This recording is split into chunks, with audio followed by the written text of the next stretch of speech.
Physical exercise, the missing link to multi-tiered systems of supports. Providing support for all students. Multi-tiered systems of support, MTSS, has become a must for schools across the nation that have discovered the need to teach the whole child.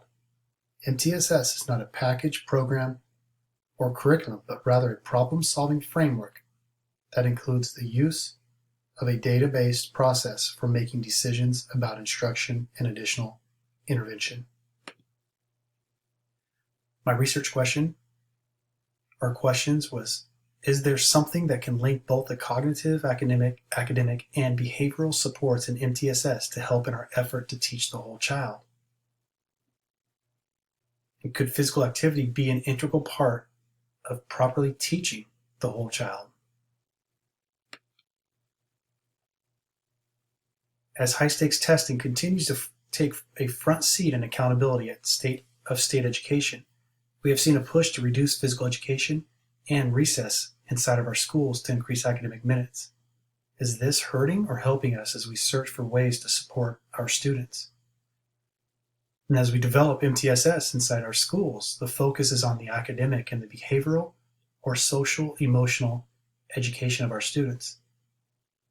Does physical activity affect one or both?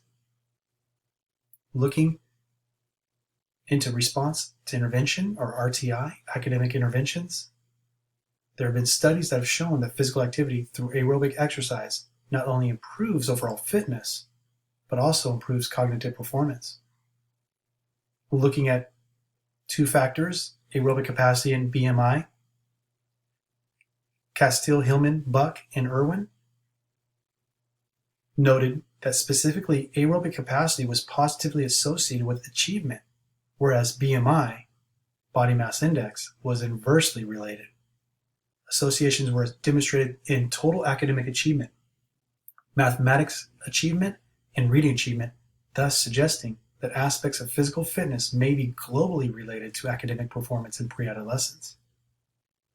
On the behavioral side, PBIS, Wolfort, 2020 refers to a study of 11,000 elementary students found that those who had daily recess of 15 minutes or longer every day were better behaved in the class than students who had little or no recess. When teaching the whole child, educators need to provide opportunities for physical activity which can encourage growth, both in cognition and behavior. Exercise then can be seen as a behavioral intervention to increase brain health plasticity. Looking deeper into the influence of physical activity on academics and cognition, exercise elevates our heart rates and increases blood flow, not just to our bodies, but also to our brains. This increase in blood flow to the brains increases nutrients to support optimal brain functioning. Hillman et al. 2014 found that physical activity enhanced cognitive performance and brain function during tasks requiring greater cognitive control. This causal effect were on the executive control and provides support for a physical activity program improving childhood cognition and brain health.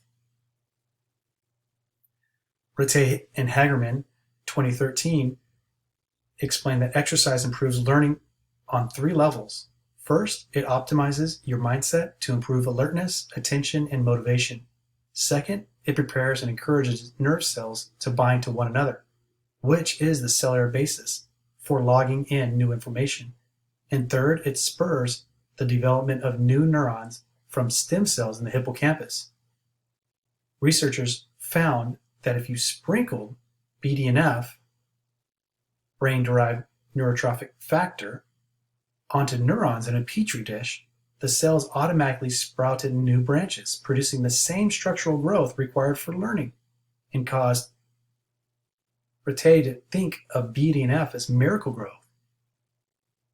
Souza explains that exercise-induced production of this protein, BDNF, actually increases BDNF from exercise. And in 1999, Naperville District here in Chicago, Illinois, signed up to take the TIMS, which is the Trends in International Mathematics Science Study, the international test, ranking the entire United States, or on this test, on the TIMS in 1999. The United States ranked 18th in science and 19th in math. Although Naperville, who had developed this zero-period PE, which was focused on a rigorous aerobic activity, finished actually first in science. They finished number 1 in the world. And on math section, Naperville scored 6th, only behind Singapore, Korea, Taiwan, Hong Kong, and Japan.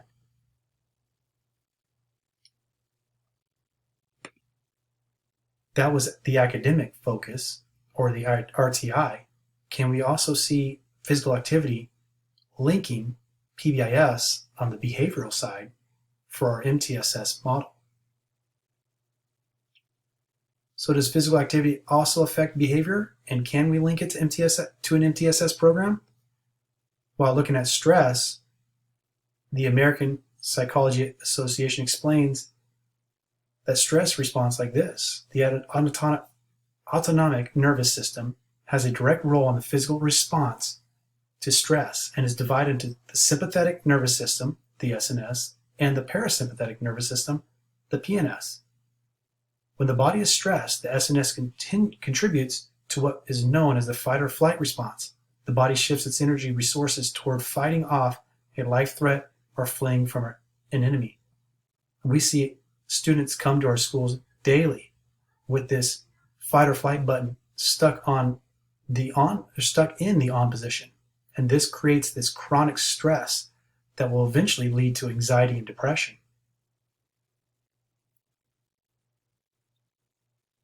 Physical activity not only affects the metabolic and cardiovascular systems, but the prefrontal cortex, along with the executive function, is also enhanced through physical activity. Rattay and Hagerman explain you do have some control over how stress affects you. Exercise controls the emotional and physical feelings of stress, and it also works at the cellular level. Physical activity is currently being used as an external intervention and is seen as an effective depressant for individuals that are suffering from stress, anxiety, and depression. And for our students who are struggling with ADHD, physical activity is seen as a treatment for individuals' ADHD, and as it increases the release of neurotransmitters, serotonin, norepinephrine, and dopamine, in regulating the imbalance. And specifically, ADHD medications target the use of dopamine and norepinephrine for regulating the imbalance of these two neurotransmitters. We also have seen with Benzine, Chang, and Schmidt's work that showed that physical activity has been shown to actually increase the executive function of those children who suffer or have ADHD.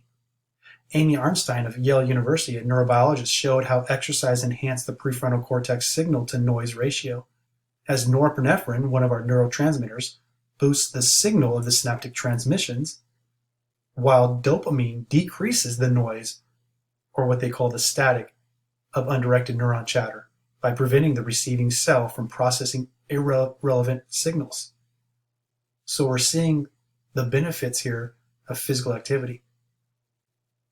Physical activity, a multi-tiered support for teaching the whole child. Benefits of physical activity. Rigorous activity complements not just the physical health, but the brain's health. Physical activity acts as a primer for learning, is also able to reset the body's stress button and increase focus and executive function in students with ADHD. Physical activity has the ability to develop new neurons inside of the hippocampus. The more effective connections between neurons and this increased brain structure has the potential to increase working memory. And affirming this missing link, physical education in schools should be revamped with a focus on rigorous aerobic activity. Recess should be seen as a valuable time during the day, and students should not be confined to their chairs for hours at a time.